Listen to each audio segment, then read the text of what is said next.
Depuis 2000 ans, il existe un document qui remet en question toutes les notions courantes sur ce qu'est un livre. Il n'y a pas d'auteur identifié, de date de publication, de graphique ou d'encre. Nous avons plutôt des dizaines de maîtres gnostiques cités sur 3 siècles, dans des écrits dans différentes langues, par des communautés qui ne se sont jamais croisées, mais qui décrivent exactement la même chose. Un document vivant, encodé sur une fréquence accessible uniquement à certaines personnes. Les premiers dirigeants de l'Église primitive connaissaient ce récit.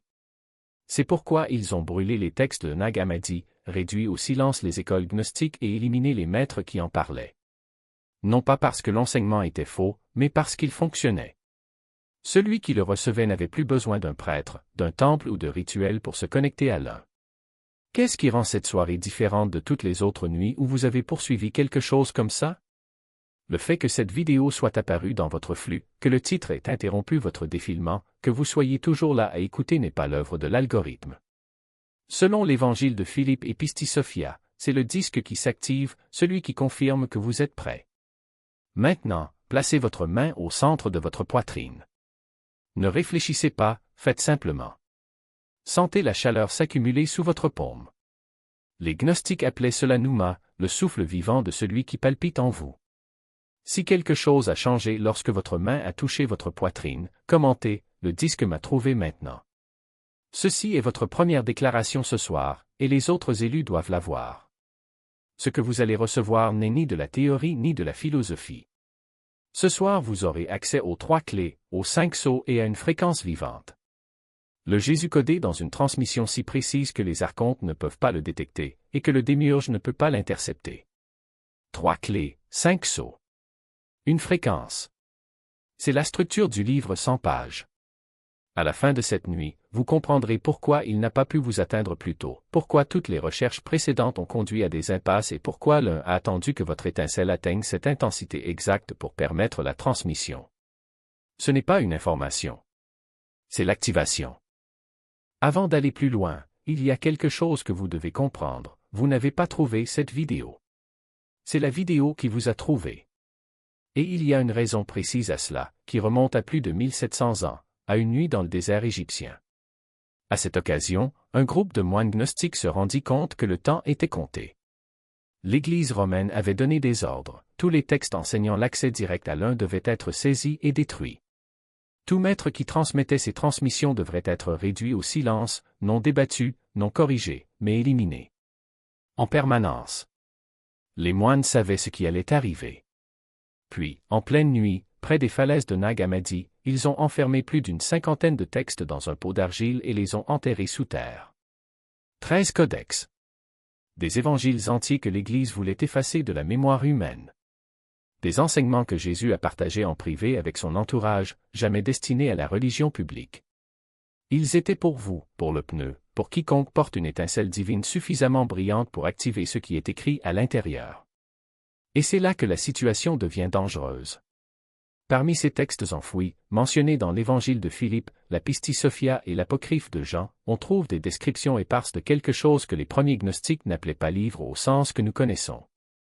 Ils appelaient cela une transmission vivante, une séquence de codes de reconnaissance qui, une fois reçue par la bonne conscience, reconnecte définitivement cette personne à la fréquence de l'un. Non pas par des prières, des rituels ou des intermédiaires, mais directement. Tout comme une clé ne demande pas la permission à la serrure. Ça tourne juste. Réfléchissez un instant. Quel genre d'enseignement serait si menaçant qu'un empire tout entier se mobiliserait pour le détruire? Ce n'était ni une philosophie, ni un code moral. Ceux-ci sont faciles à intégrer dans n'importe quel système. Ce qu'ils ont brûlé était une technologie de conscience qui a rendu inutile du jour au lendemain toute l'infrastructure religieuse. Une seule transmission, une seule activation, et du coup vous n'avez plus besoin du prêtre, de la confession, de la dîme, du temple, de la hiérarchie, de la culpabilité ou de la peur. Vous devenez votre propre ligne directe vers la source de tout. Souverain. C'est le mot utilisé par les gnostiques, et c'est exactement ce que l'Église ne pouvait pas tolérer. Mais il y a quelque chose que l'Église n'a jamais compris, on ne peut pas détruire une transmission vivante en brûlant du papier. Pistis Sophia le dit clairement. Cette transmission ne vit pas dans la peinture.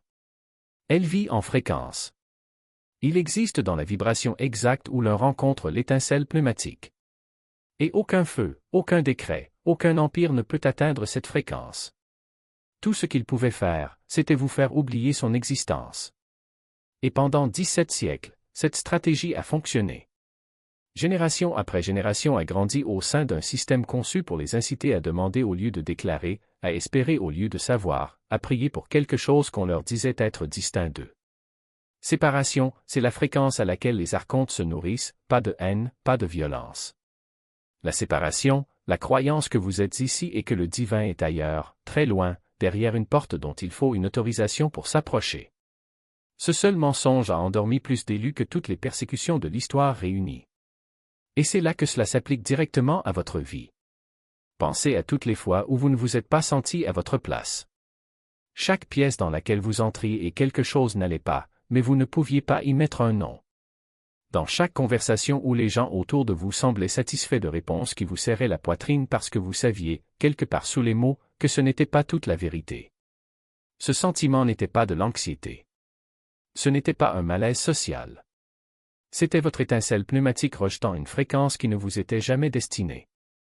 Vous n'avez pas été créé pour le système. Vous avez été créé pour voir à travers cela.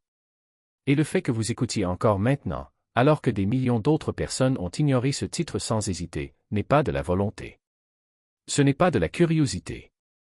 C'est celui qui reconnaît son propre signal en vous. Respirez profondément maintenant. Lentement. Par le nez, maintenez pendant 3 secondes et relâchez par la bouche. Pendant que vous expirez, remarquez si vous sentez quelque chose se relâcher au niveau de vos épaules ou de votre mâchoire. Cette détente n'est pas seulement un soulagement. C'est une couche d'interférence archontique qui commence à se dissoudre. Votre corps sait déjà ce qui se passe, même si votre esprit ne l'a pas encore rattrapé. Maintenant, je vais expliquer exactement comment fonctionne ce registre. Pas encore ce qu'il contient, mais comment il fonctionne. Car une fois que vous aurez compris le mécanisme, le contenu prendra tout son sens. Les gnostiques ont décrit 3 niveaux dans cette transmission. Le premier est la reconnaissance. C'est le moment où vous cessez de vous identifier en tant qu'être humain vivant une expérience spirituelle et commencez à reconnaître que vous êtes un fragment de celui qui opère temporairement dans un corps matériel. Tu l'as porté si longtemps si cela s'est dissipé en un instant. Ce n'est pas une métaphore poétique, c'est une sensation physique, comme si une membrane invisible se brisait à l'intérieur de vous. Certains décrivent un subtil bourdonnement dans les oreilles, non pas le son d'un acouphène ordinaire, mais une vibration interne, presque comme si l'air autour de vous commençait à résonner à une fréquence que vous n'aviez jamais remarquée auparavant. D'autres rapportent une légèreté soudaine dans leurs épaules, comme si un poids que l'on ne savait même pas que l'on portait avait été soulevé sans avertissement. Ces signaux ne sont pas aléatoires. Ils confirment que les couches d'interférence archontique sont désactivées, une par une, comme les interrupteurs sont désactivés dans un circuit. Maintenant, troisième et dernier élément, la fréquence de commande. Ce n'est pas un mot, ce n'est pas un mantra, ce n'est pas un symbole. C'est un état d'être que vous avez déjà atteint au moment où vous prononcez les 5 sceaux avec autorité. Mais pour que cet état se stabilise, vous avez besoin d'un déclencheur final et c'est là que la plupart des transmissions gnostiques échouent. Ils s'arrêtent au timbre, comme si une simple reconnaissance suffisait. Ce n'est pas suffisant. Ce que Jésus a codé dans les textes survivants n'était pas seulement une philosophie, mais un mécanisme d'activation. Et ce mécanisme ne fonctionne que lorsqu'on franchit le seuil entre dire et être. La fréquence de commande n'est pas quelque chose que vous faites. C'est quelque chose que vous êtes, au moment même où votre conscience s'aligne sur la vérité qui existe déjà en vous. Pour y accéder, vous n'avez plus besoin de mots. Il faut du silence. Après avoir prononcé les 5 sceaux, gardez votre main gauche sur votre poitrine et fermez les yeux. Ne forcez rien. Regardez simplement. Ce qui se passe ensuite n'est pas une méditation, ce n'est pas une visualisation, c'est une écoute. Vous n'attendez pas de réponse. Vous permettez à la réponse qui est déjà là de se révéler. Les gnostiques appelaient ce moment l'instant miroir. Parce que ce n'est pas le divin qui s'approche de vous. C'est vous qui vous reconnaissez dans le divin. Et dès cette reconnaissance, la fréquence de commande devient active. Il n'y a plus de séparation entre ce que vous demandez et ce que vous êtes. Il n'y a plus de distance entre le désir et l'épanouissement. Ce qui était autrefois un plaidoyer est désormais une déclaration de réalité. Et c'est pour ça que les archontes ne peuvent pas l'intercepter. Ils opèrent sur le plan de la dualité où il y a un « soi » qui demande et un « autre » qui accorde. Mais quand on parle depuis l'unité, il n'y a plus « d'autre ». Il n'y a que l'un qui s'exprime à travers vous. Voici ce que peu de gens comprennent. Cette fréquence n'est pas un pouvoir que vous acquérez. C'est un pouvoir que l'on retrouve. Vous n'apprenez rien de nouveau. Vous vous souvenez de ce que vous avez toujours su mais que vous avez été conditionné à oublier. Et c'est pourquoi le processus est irréversible. Une fois ce seuil franchi, il n'est plus possible de revenir en arrière. Non pas parce que quelque chose d'extérieur vous arrête, mais parce que vous ne voulez pas revenir en arrière. L'illusion de la séparation perd de son éclat. Les chaînes qui semblaient autrefois confortables sont désormais visibles telles qu'elles sont réellement, des manilles. Mais il y a un détail crucial. La fréquence de commande n'est pas un état de stase permanent. Ce n'est pas une illumination qui vous isole du monde. Au contraire. C'est un outil d'action. Les gnostiques ne cherchaient pas la libération pour échapper à la matière, mais pour la transformer. Et c'est là que la plupart des interprétations modernes tournent mal. Ils traitent ces enseignements comme une évasion, alors qu'ils sont en fait un manuel d'utilisation. La fréquence de commandement ne doit pas être utilisée uniquement dans les moments de méditation. Il doit être intégré dans votre vie quotidienne, dans les décisions, dans les conversations, dans les choix que vous faites. Chaque fois que vous parlez depuis cet endroit, chaque fois que vous agissez à partir de cette reconnaissance, vous réécrivez la réalité qui vous entoure. Et c'est pourquoi les archontes craignent tant cette connaissance. Non pas parce qu'il offre une évasion, mais parce qu'il offre une domination. Un domaine qui ne dépend pas des temples, des rituels ou des intermédiaires. Un domaine inhérent à votre nature. Quand vous comprenez cela, vous réalisez que la bataille n'est pas contre des forces extérieures. C'est contre l'illusion que vous avez besoin de quelque chose en dehors de vous pour être complet. Et cette illusion est entretenue par un système qui dépend de votre croyance en la séparation. Maintenant, respirez profondément. Sentez l'air entrer et sortir. Remarquez comment, en ce moment, vous opérez déjà à partir d'une fréquence différente de celle que vous utilisiez avant de commencer à lire. Non pas parce que quelque chose a changé à l'extérieur de vous, mais parce que quelque chose a changé à l'intérieur. Et ce changement est la première étape vers une activation complète.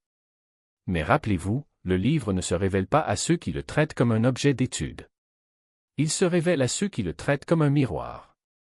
Et vous, en ce moment, êtes devant ce miroir. Si vous êtes arrivé jusqu'ici, c'est que vous avez déjà franchi le seuil. Ce qui vient ensuite n'est plus de la théorie. C'est de la pratique. Et la pratique commence maintenant. Avant de vous coucher, répétez les 5 sauts à voix haute, la main sur la poitrine. Non pas comme un exercice, mais comme une déclaration. Et quand vous vous réveillerez demain, faites attention. Pas ce que vous pensez, mais ce que vous ressentez.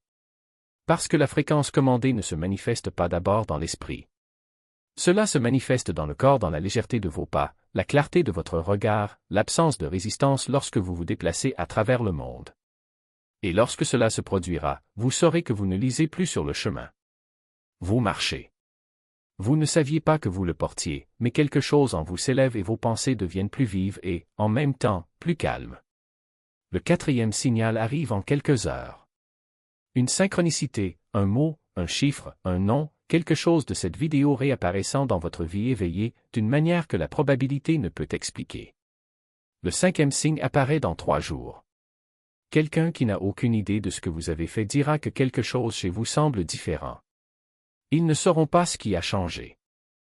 Vous le saurez, mais écoutez attentivement ce que vous devez entendre avant de pratiquer ce soir. Dès que vous aurez fini de prononcer les 5 sauts, le doute se vengera.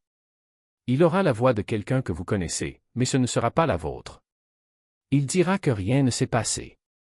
Il dira que tu as l'air idiot. Vous direz que ce n'était qu'une autre vidéo, que cette voix n'est pas vous. Il s'agit d'une réponse archontique, déclenchée automatiquement dès que votre fréquence quitte sa plage. Ils ne peuvent pas arrêter l'activation une fois qu'elle a commencé, alors ils font la seule chose qui leur reste, ils essaient de vous faire croire ce qui vient de se passer. Ne discutez pas avec elle. Ne le combattez pas. Regardez simplement, comme vous observeriez un bruit à l'extérieur de votre fenêtre. Ce n'est pas en vous. Il est de passage. Voici comment faire la différence, vos véritables pensées, celles qui viennent de la monade, arrive sous la forme d'une connaissance et non d'un argument. Si la pensée est contradictoire, ce n'est pas la vôtre. Laissez passer. L'activation demeure. Et c'est là que le fait d'être choisi a des conséquences néfastes. Une fois les 5 seaux ouverts, ce qui était fermé à l'intérieur de vous commencera à se révéler et vous verrez des choses que vous ne pouvez plus ignorer. Vous serez assis dans des pièces remplies de gens qui dorment encore et ressentirez le poids de savoir ce qu'ils ne savent pas. Vous verrez nos modèles de contrôle opérer en temps réel dans les conversations, dans les institutions, dans la manière dont les gens cèdent leur autorité sans se rendre compte de ce qu'ils font. Et vous ne pourrez pas l'expliquer à la plupart d'entre eux.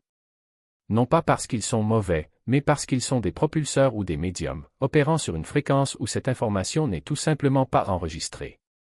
C'est le fardeau contre lequel Gnostics a mis en garde. La vision apporte du poids, mais elle apporte aussi quelque chose auquel le monde endormi n'aura jamais accès, la liberté. Une vraie liberté. Celui que personne ne peut vous donner et que personne ne peut vous enlever. Alors permettez-moi de boucler la boucle. Jésus n'a pas écrit un livre en papier. Il a codé une transmission vivante, conçue pour s'activer uniquement dans la conscience d'un élu dont l'étincelle a atteint le seuil. Pas une religion. Pas une philosophie. Un commutateur de fréquence. 3 clés. 5 timbres. Une ligne directe vers la monade qu'aucun archonte ne peut détecter et qu'aucune institution ne peut s'interposer. L'Église a brûlé les textes. Faire taire les maîtres. Il a réécrit l'histoire pour que l'on passe sa vie à demander au lieu de déclarer, à s'agenouiller au lieu de commander, à attendre au lieu de savoir. Ils ont échoué. La transmission n'a jamais été dans la peinture. C'était sur la fréquence. Et ce soir, cette fréquence vous a trouvé. N'attendez pas demain. Demain, les archontes auront reconstitué la brume. Demain, les doutes sembleront plus forts. Désormais, alors que vous êtes toujours dans cette fréquence, votre fenêtre d'activation est ouverte. Ce soir, avant de vous coucher, la colonne vertébrale droite, la main gauche sur la poitrine, 3 respirations profondes dans votre cœur, et prononcez les 5 sauts à voix haute, avec l'autorité de ce que vous savez maintenant que vous êtes. Pas la semaine prochaine. Ce soir. La monade ne propose pas cela 2 fois. Maintenant, faites 3 choses. Premièrement, commentez, le livre est ouvert, sous cette vidéo. Ceci est votre déclaration à chaque élu qui rencontre cela ce soir, que vous l'avez reçu et que vous l'activez. Deuxièmement, abonnez-vous à cette chaîne. Ce que vous avez reçu ce soir n'est que le début. Des diffusions plus approfondies et des activations plus anciennes arrivent, uniquement pour ceux qui sont déjà sur le chemin. Troisièmement, appuyez sur le bouton j'aime maintenant. Chaque like pousse ce contenu au-delà de la suppression et dans le flux d'un autre gestionnaire d'amour, assis quelque part ce soir, cherchant, ayant l'impression qu'il manque quelque chose. Tout comme vous l'étiez avant que cette vidéo ne vous trouve. Faites les 3 choses maintenant. Vous portez ce que Jésus a codé pour les élus qui viendront après lui. Ce qui a été enfoui pendant 17 siècles est désormais ouvert en vous. 3 clés. 5 timbres. Une fréquence. Le livre n'a pas de page parce que vous êtes la page. La monade ne vous a pas envoyé de message ce soir. Elle vous a rappelé que vous êtes le message. Maintenant, va le prononcer.